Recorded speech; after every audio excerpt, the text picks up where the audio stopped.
Welcome back. In our previous videos, we've learned how to import our geometry, set up our physics models, and generate a high-quality mesh. Now we've reached a critical stage in any CFD simulation, defining our boundary and initial conditions. This is where we truly bring our simulation to life by telling the software how our physical system interacts with the outside world.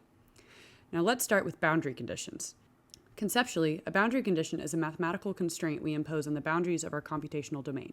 It's how we communicate to the solver what is happening on the edges of our model. And in STAR-CCM, we can find these settings under the Regions node. Now let's open up our region and navigate down to the Boundaries folder. You'll see that STAR-CCM has automatically created a boundary for each of the part surfaces in our model. Now our job is to assign the correct physical condition to each of these. By default, each of the boundaries will be assigned a wall-type boundary. Let's select our main inlet boundary.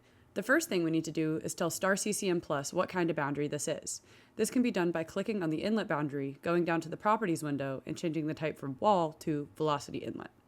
We could also select mass flow inlet, but this is a choice based upon preference and the kind of information you were given. Once we've set the type, we can now define the specifics.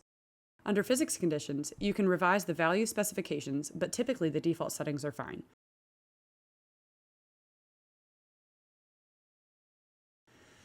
Under physics values, we can change the static temperature, turbulence intensity, turbulent viscosity ratio, or the velocity magnitude.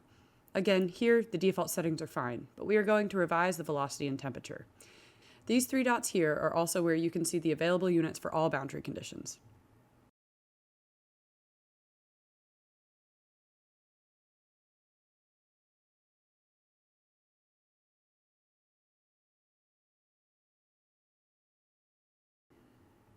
Downstream of the inlet, we have three different outlets. For an outlet, the most common and robust choice is the pressure outlet. We can set the type of all three boundaries at once by selecting all three and changing the type in the property window. The pressure outlet boundary is traditionally left at 0 pascals, as this indicates the boundary is leaving our system and into the surrounding environment. We could also use the outlet boundary condition. Here, we can assign a percentage of the flow that is leaving this boundary. This is helpful for some applications where you know the exact flow split.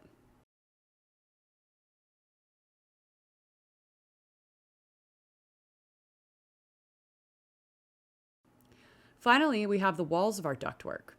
The wall boundary enforces the fundamental no-slip condition in fluid dynamics, which means the fluid velocity right at the surface is 0. We can leave this as is for this application. However, if this were an open domain, like simulating a vehicle in open air, we would define the outlet boundary as a symmetry plane or a slip wall, where the fluid is allowed to flow freely across the boundary. Another powerful feature is the ability to define thermal conditions on the wall. For example, under physics values, we can choose to specify a constant temperature or a fixed heat flux if we know the rate of heat transfer. Now let's shift our focus from the boundaries to the interior of our domain. This brings us to initial conditions. You can find these settings under the Continua node within the Initial Conditions folder. Initial conditions define the state of the fluid, its velocity, pressure, and temperature, at time equals 0 throughout our entire domain. As we have previously covered, in transient simulations, the initial conditions are absolutely critical as they represent the actual physical state of the system at the very beginning of the simulation.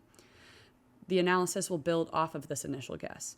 In this case, we are running a steady state analysis, so the initial conditions primarily serve as an intelligent starting guess for the solver. A smart initial guess, like setting the initial velocity to our inlet velocity or our initial temperature to our set point, can sometimes help the solution converge faster, but it is overall not going to change your final answer.